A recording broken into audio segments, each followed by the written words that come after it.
Long, long ago, before voyagers paddled canoes down rivers and streams, before mighty lumbermen cleared forests with sharp, shiny axes, before wooden ships carried sailors across great freshwater seas, there was a beautiful forest near the edge of a mighty lake.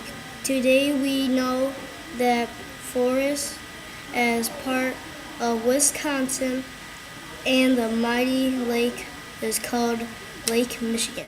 But this was time before many places had names or people. It was time before farmers and Native Americans planted cherry and apple trees in long, neat rows. It was a time before pioneers planted colorful gardens of pumpkins, potatoes, and corn. In this forest, near the edge of the lake, lived Mother Bear. Her fur was blacker than the darkest night, and her eyes were large and round. Mother Bear had 2 cubs, and they were very soft and playful. The 3 of them lived together in a small, cozy den, nestled among bluebells and buttercups. Every morning, as the wood thrush softly sang pip, pip, pip, and chickadees called chickadee-dee-dee from the trees, Mother Bear and her cubs would lumber through the forest to the banks of a birch-lined stream. Deers would gently bend their slender necks to sip the cold water, and raccoons would quickly wash their faces. Mother Bear and her cubs would step carefully into the stream, and as the fresh, clear water trickled by, Mother Bear would teach her cubs how to snatch plump, colorful trout for breakfast. Afterward, they would sit lazily on the banks, nibbling on blueberries and hazelnuts. Every afternoon, Mother Bear would lead her cubs through the forest to the edge of the mighty lake. This lake was so big they could not see the other side, and the water seemed to disappear into the sky. The bears would frolic along the sandy shores, happily splashing in the shallows and chasing herding gulls. They tugged at each other's tails and took long, cool baths. Every evening, Mother Bear led her cubs back to their warm, cozy den, where she cradled them in her big black paws and held them gently while they went to sleep. One morning, as they were lumbering along to the birch-lined stream, there was a loud crash of thunder and a sharp hissing sound. Snap, pop! Mother Bear stood on her hind feet and snuck her nose in the air. A brilliant orange blaze flashed through the trees. Dark clouds filled the sky. Fire! Mother Bear rushed her cubs to the bank of the stream and ordered for them to follow it to the shore of the mighty lake. Bears dashed rapidly, deer sprang back and forth, the wolves ran wildly, even the star-nosed moles hurried out from beneath the cover of the forest floor. As they reached the shore, Mother Bear gathered her cubs and shouted, "My children, we must go. We must swim across the mighty lake. My children, I love you so." They leaped into the water and began to swim. The lake was very deep. The water was cold. The waves were tall and the wind was strong. They paddled hard and fast. Mother Bear pleaded, "My children, do you promise that you'll swim with all your might? If we were to reach the other side, we must swim throughout the night." The faithful cubs promised their mother that they would swim with all their might. They swam, growing weary and tired.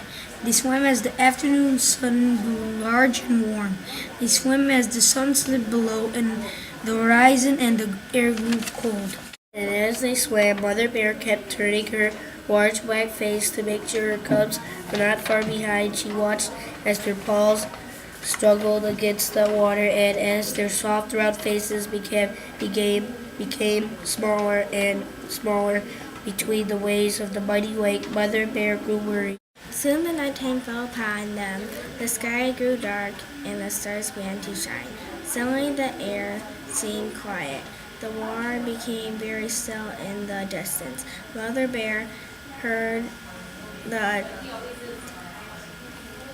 trill of screeching owls and the howling of timber wolves. Mother Bear kept looking back as she swam throughout the night. Through her tired eyes, she noticed the morning sun was beginning to rise and cast its bright rays upon the deep blue water. She looked back once more but could not see her cubs. Mother Bear collapsed on the banks of the shore. Her wet, heavy paws sank into the deep sand. There were rolling hills and huge mounds of sand all over, and the land seemed very strange. Mother Bear paced up and down the water's edge, but her cubs were nowhere to be found. Her wet fur gleamed in the fresh morning sunlight, and tears shone in her eyes. Mother Bear cried, "My children, are you coming? You are strong and you are clever. My children, can you hear me? I will wait for you forever." Mother Bear climbed to the top of the highest hill. She looked out over the dark, deep water, but saw no sign of her cubs. Mother Bear called throughout the day, "My children, can you hear me? I know you must be near. My children, I'm waiting high up here." Mother Bear waited until the sun set and another night fell upon her. She waited while the sun came up again in the morning. She waited while wild pink roses bloomed all around her, and while baby white-throated sparrows learned how to fly. She waited while the grasses on the distant dune became young and tall. She waited while the leaves fell from beech trees. Mother Bear waited while the air grew colder and snowflakes floated down from thick, dark winter clouds. She waited and waited. Mother Bear waited, but her cubs never reached the shore. And high upon the hill, Mother Bear fell fast asleep in her sorrow. Years passed, and the winds of Lake Michigan blew blankets of sand upon her, keeping her warm and safe in her slumber. Over time, the great spirit of lands felt her sadness, recognizing her dedication and love for her children. With a tremendous gust of wind, the spirit brought the cubs near shore, raising them out of the water as two magnificent islands, placing them forever with the watchful and caring eyes of Mother Bear. The cubs now stand suspended in time as the North and South Manitou Islands. Happy to be near their mother once again, they rest in the spirit of their mother's love. Two islands of gleaming sand edged by waters that sparkle and dance in the sunlight. Now Mother Bear could finally rest with great happiness knowing her cubs are near. And today, when the world is quiet and the sun begins to set, you can still hear her voice echoing in the wind that blows across Lake Michigan.